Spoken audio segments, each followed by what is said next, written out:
Hey everyone, Miller Holstein here, in the middle of a park in the middle of nowhere in Colorado. But I just want to talk a little bit, kind of on the last email, about being authentic and true to yourself and that voice inside. I just kind of wanted to go over some things that I've found throughout my life that really make that easier to hear, that voice inside. The first one is just being take a break.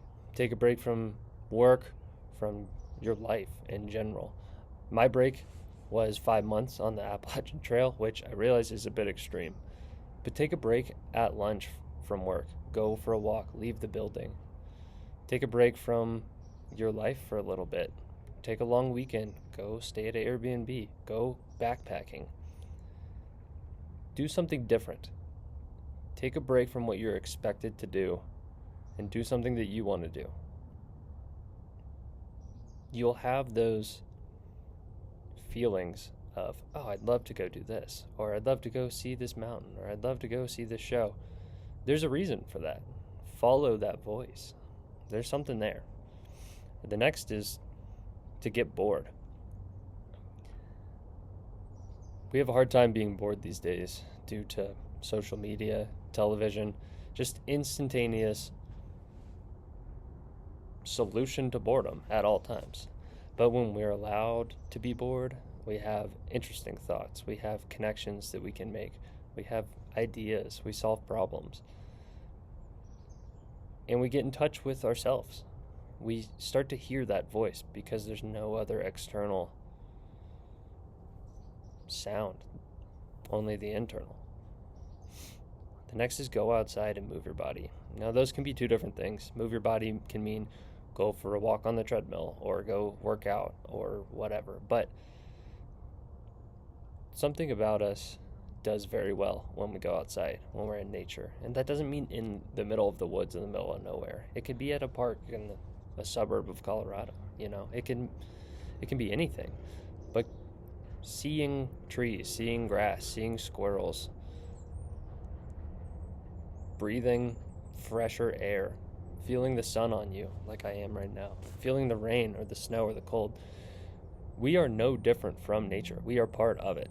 We are animals. We came from nature and we are nature. And when we separate ourselves from that, then a disconnect forms within us. And that's why we feel so disconnected. Because not only are we disconnected from ourselves, but we're disconnected from everything around us. And that includes our food, that includes from each other. It's as a whole, there is a huge disconnect that we're faced with these days.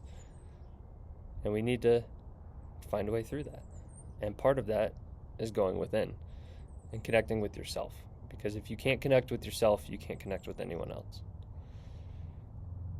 The last two I have are to breathe and to write out your thoughts.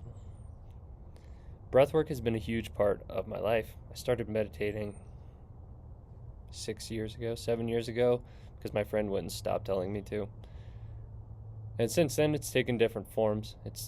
But at the core of it, when you can connect with your breath, it slows down everything else around you, and it allows you to return to yourself and be present. And that's the only way that you can hear yourself, is if you're present. So simple box breath, you've all heard it before.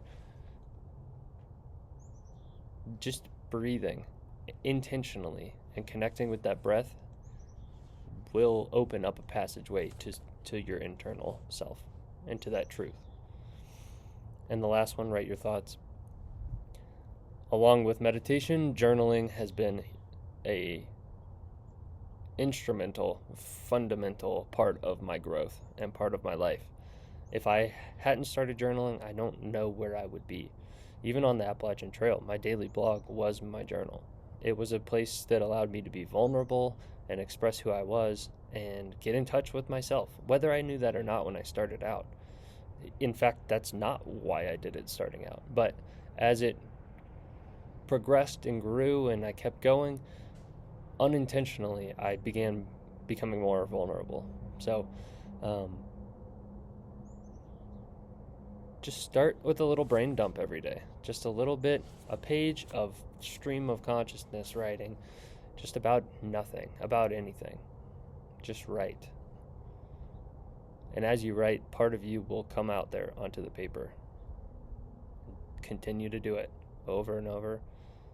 And soon you'll start to hear that voice because you're writing that voice. You're connecting with it. So those are just some simple little things that allow you to disconnect from the thing that's disconnecting you. So really take a moment. The whole thing is just to become more present with what's happening around you, with what's happening in you. And hopefully some of those help you hear that little voice inside telling you what you actually want. And when you can hear that, then you start to follow it. And when you can follow it, I don't know,